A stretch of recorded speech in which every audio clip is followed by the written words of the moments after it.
बिन ब्याही कमाऊ बेटी। दीदी आपका दिमाग खराब हो गया है।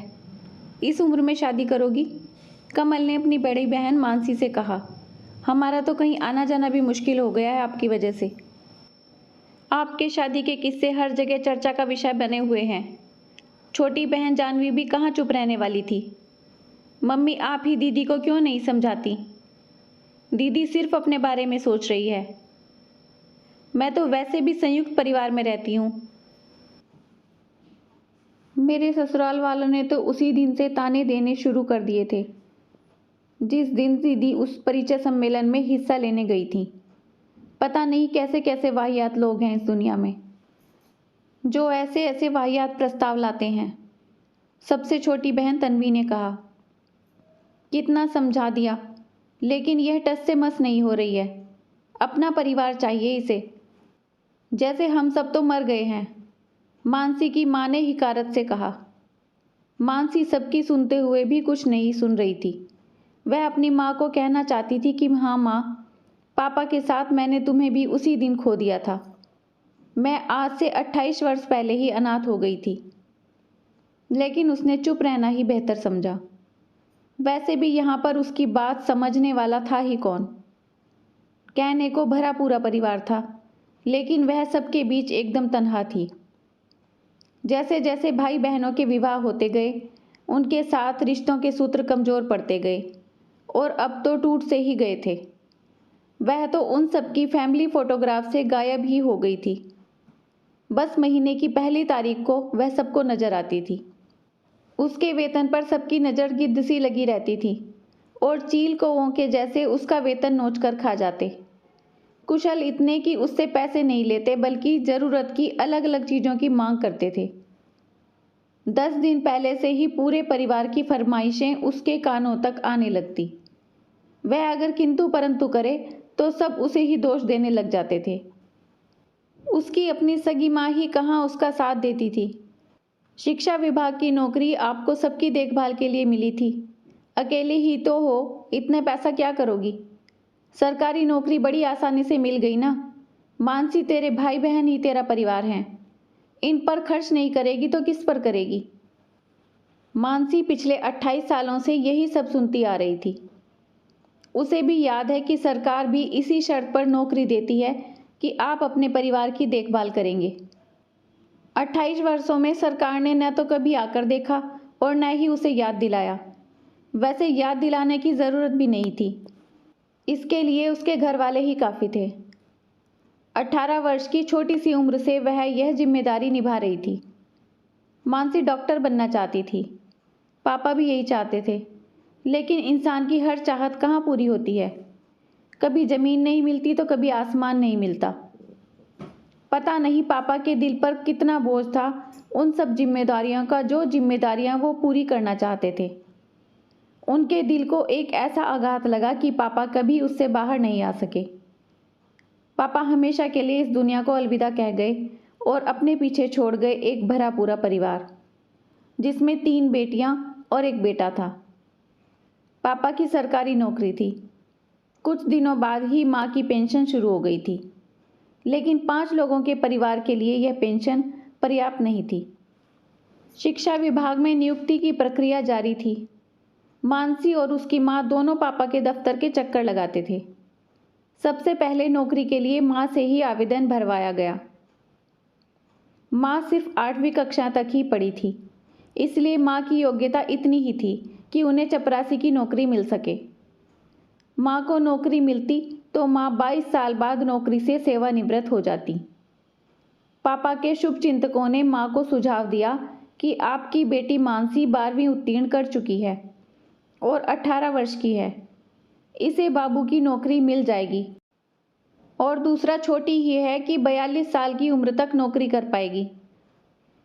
लेकिन मानसी तो डॉक्टर बनना चाहती है। ये बात माँ ने कही भी थी। सभी ने सुझाया, बहन जी डॉक्टर बनना चाहती है, अभी तक बनी नहीं है। दोनों में बहुत फ़र्क है। सोच लीजिए, वेतन भी ज़्यादा मिलेगा और फिर होशियार बच्ची है तो डिपार्टमेंटल एग्ज़ाम देती रहेगी तो पदोन्नति भी जल्दी जल्दी मिलेगी। पापा के ऑफिस के लोगों ने समझाया और माँ समझ भी गई।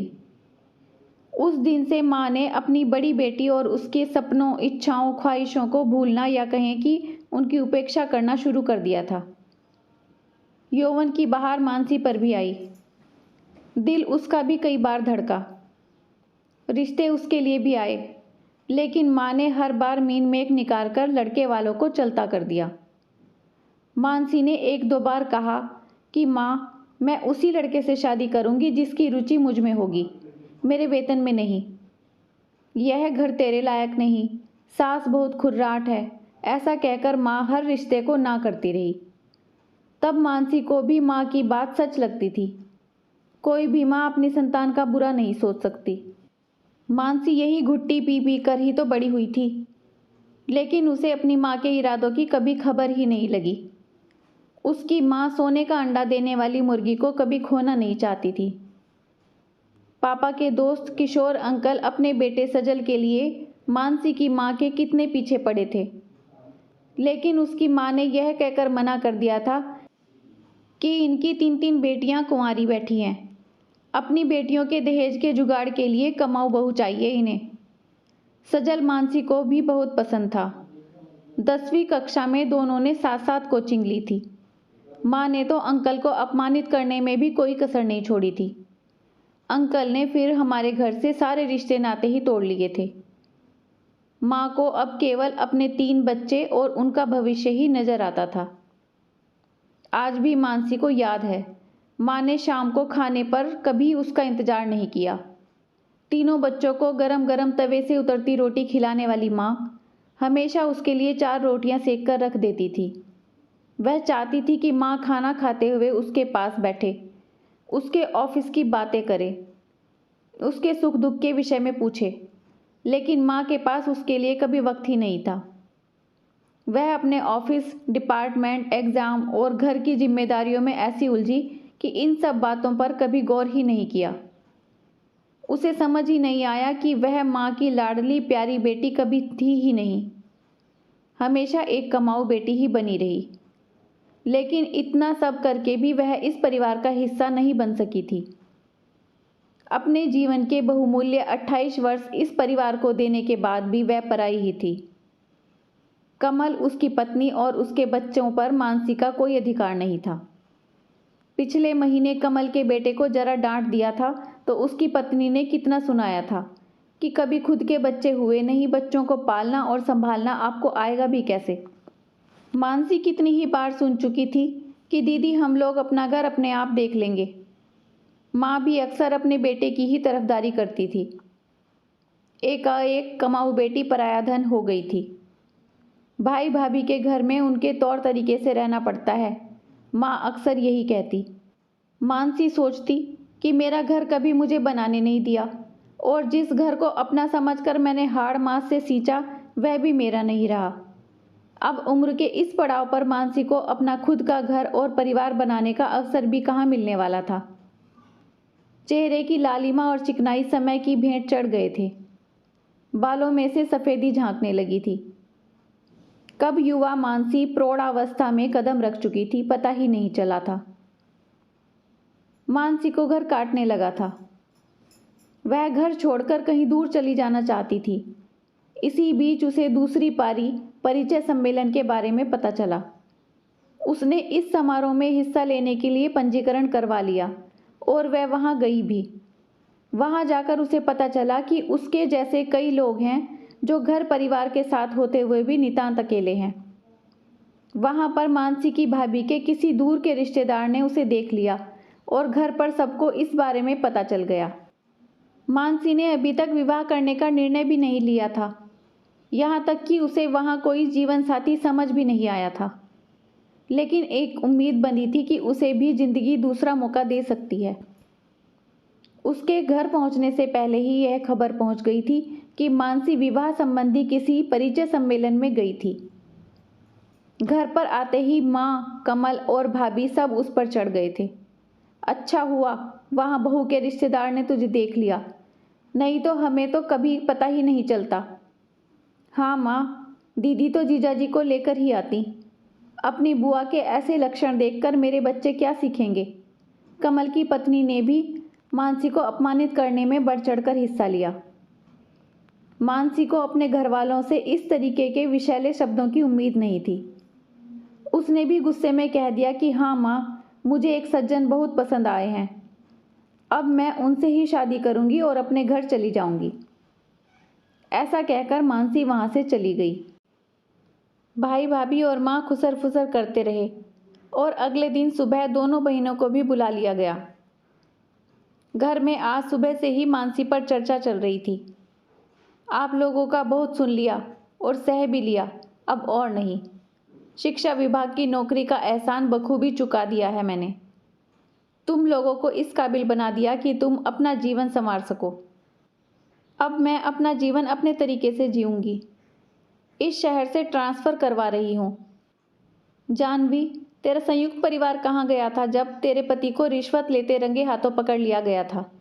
मानसी ने सधे हुए शब्दों में कहा। तन्वी, जब तेरी बेटी मेरे बॉस के बेटे के साथ भाग गई थी तब चर्चाओं को कैसे विराम लगा था? माँ, आप अपने बेटे के साथ ही रहेंगे जानती हूँ, लेकिन फिर भी कभी आपको कोई परेशानी हो तो इस बेटी के दिल और घर के द्वार हमेशा आपके लिए खुले रहेंगे। आप चाहे अच्छी माँ नहीं बन सकी, लेकिन मैं अच्छी बेटी बनने की कोशिश करूँगी। और हाँ, एक आखिरी बात, फ़िलहाल मैं किसी से भी विवाह नहीं करने वाली थी, लेकिन जैसे ही मुझे कोई अच्छा जीवन साथी मिलेगा मैं इस विषय में ज़रूर सोचूंगी। अब तुम लोगों की बातें सुनने के बाद लगता है कि मेरा भी कोई अपना होना चाहिए। मानसी ऐसा कहकर तीर की तरह वहां से निकल गई।